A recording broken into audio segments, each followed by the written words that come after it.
మీ business ఏదైనా మీ ఊర్లో promotion చేయాలంటే అది సుమన్ టీవీతోనే సాధ్యం. ఇప్పుడే సంప్రదించండి. 42 సంవత్సరాల తెలుగుదేశం పార్టీలో కొనసాగుతూ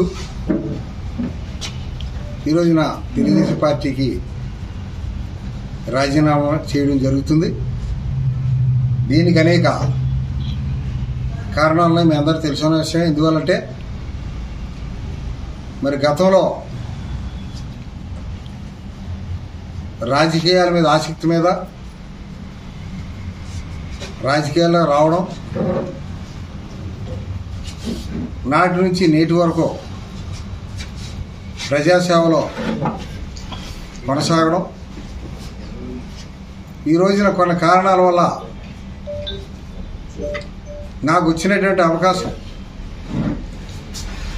తీసుకోవడమే కాకుండా తెలుగుదేశం పార్టీ నేషనల్ అధ్యక్షుడు చంద్రబాబు నాయుడు గారి దగ్గరికి వెళ్ళి నాకు పదవి కల్పిస్తానని హామీ ఇప్పించడం, తర్వాత మమ్మల్ని దూరం పెట్టాలనే దురుద్దేశంతో వాళ్ళ యొక్క ప్రయత్నం కొనసాగడం, రాజకీయాల్లో ఇప్పుడు కూడా 42 సంవత్సరాలు సర్వీస్ చేసినప్పటికీ తాలూకా పదవులతోటే తృప్తి చెందాం తప్ప ఇప్పుడు జిల్లాలో ఉన్నటువంటి జిల్లా పరిషత్ కానీ, గ్రంథాలయం కానీ, సెంట్రల్ బ్యాంక్ కానీ ఇప్పుడు ఆశించలేదు. నియోజకవర్గంలో ప్రజలకు సేవ చేయడం పరమావధిగా భావిస్తూ పనిచేసాం. ఈ రోజున మరి వేరే పార్టీలోకి వెళ్ళడం బాధగా ఉన్నప్పటికీ ఇప్పుడున్నటువంటి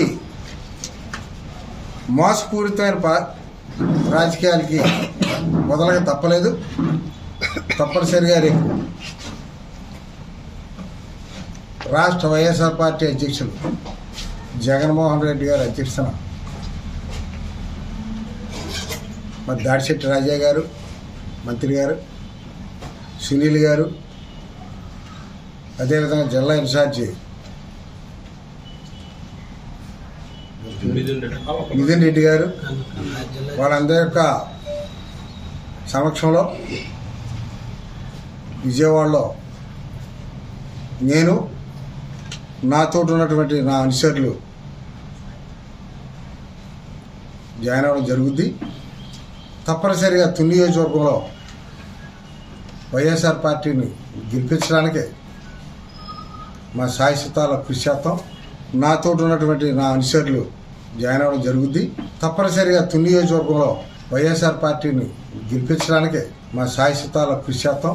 అదేవిధంగా ఎంత విశ్వాసంతో తెలుగుదేశం పార్టీలో పనిచేసామో అదేవిధంగా పదవులు ఆశించకుండా వైఎస్ఆర్ పార్టీలో కూడా పనిచేయడానికి మేము అందరం నిర్ణయించుకున్నాం.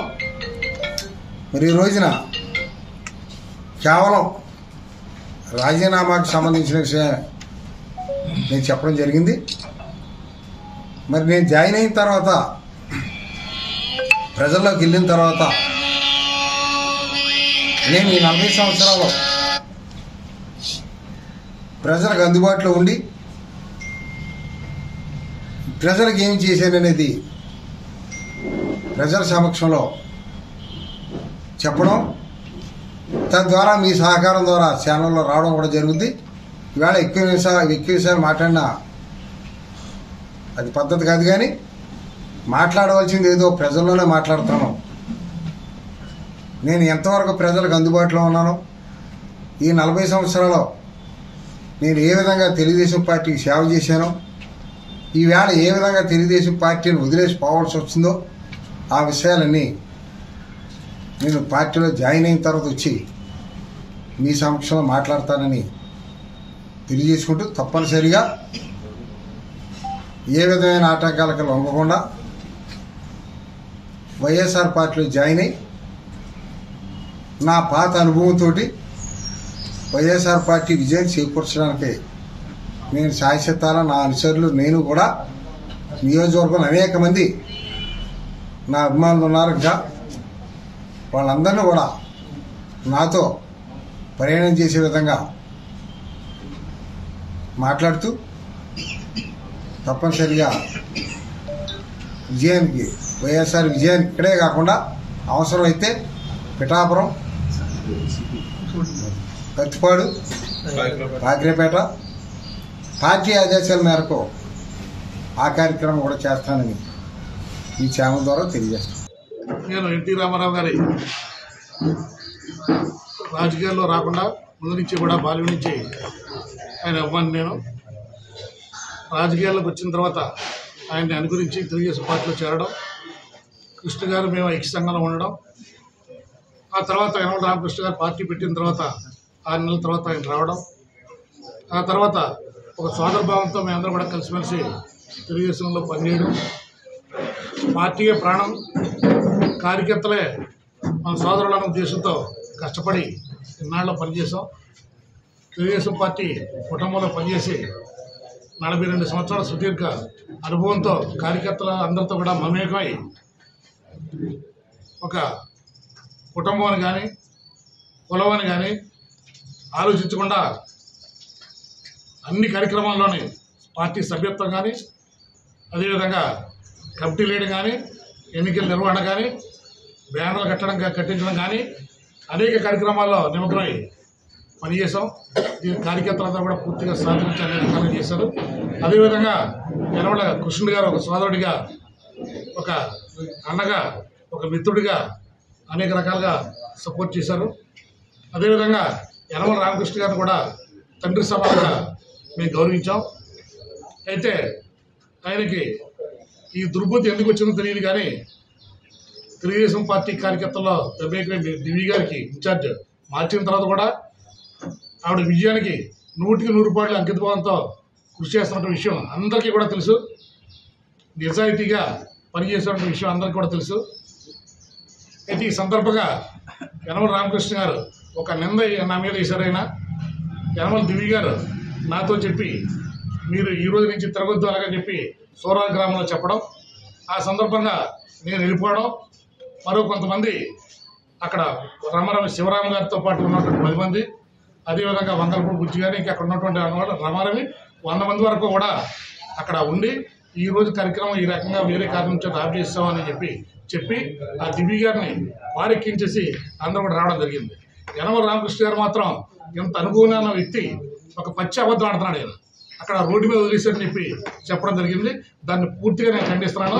ఆయన బాధపడిన అటువంటి అబద్ధాలు ఆడద్దు, మీ స్థాయికి తగదని చెప్పి ఈ సందర్భంగా మనం చేస్తున్నాను. అదేవిధంగా 42 సంవత్సరాలు మీకోసం అహర్నిశలు పార్టీ కోసం పనిచేసినటువంటి నన్ను మోసం చేసినట్టు తెలుగుదేశం పార్టీలో కార్యకర్తల ఎవరికి కూడా ఈ దౌర్భాగ్య పరిస్థితి రాకూడదని చెప్పి, రానియొద్దని చెప్పి యనమల రామకృష్ణ గారికి చేతులెత్తి నమస్కరిస్తున్నాను. ఇటువంటి ఎందుకు చేతంటే చిన్న కార్యకర్తలు వాళ్ళ పార్టీని నమ్ముకుని వాళ్ళ కుటుంబాలు వదులుకొని వాళ్ళు పనిచేస్తూ ఉంటారు. వాళ్ళ ఆర్థిక పరిస్థితులు అంత మాత్రమే అయినప్పటికీ కూడా నాకు జరిగిన మోసాన్ని చాలామంది అయితే ఉరేసుకుని చనిపోవడం కూడా అవకాశం ఉందని చెప్పి మీరు గమనించి విద్యున్నట్టు తెలుగుదేశం పార్టీ కార్యకర్త ఉపయోగం మాతో పనిచేసేటువంటి నాయకులు కానీ కార్యకర్తలు కానీ మిమ్మల్ని ఎప్పుడు కూడా మనసొప్పించి ఎప్పుడైనా మాట్లాడితే క్షమించండి. పార్టీ కోసం ఏమైనా మాటన్నా ఒకటి ఏమైనా పని చెప్పినా చేశాను తప్ప వ్యక్తిగత విషయాలకు ఎప్పుడు కూడా రాగద్వేషాలకు ఎప్పుడు అవకాశం లేదు.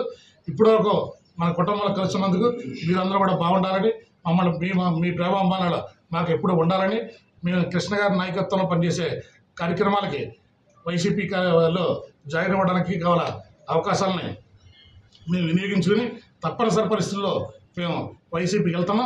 వైసీపీ విజయానికి 100కి 100 గతం కన్నా ఎక్కువ మెజార్టీ తీసుకోవడానికి కృషి చేస్తామని చెప్పి తెలియజేసుకుంటూ సెలవు తీసుకుంటున్నాం.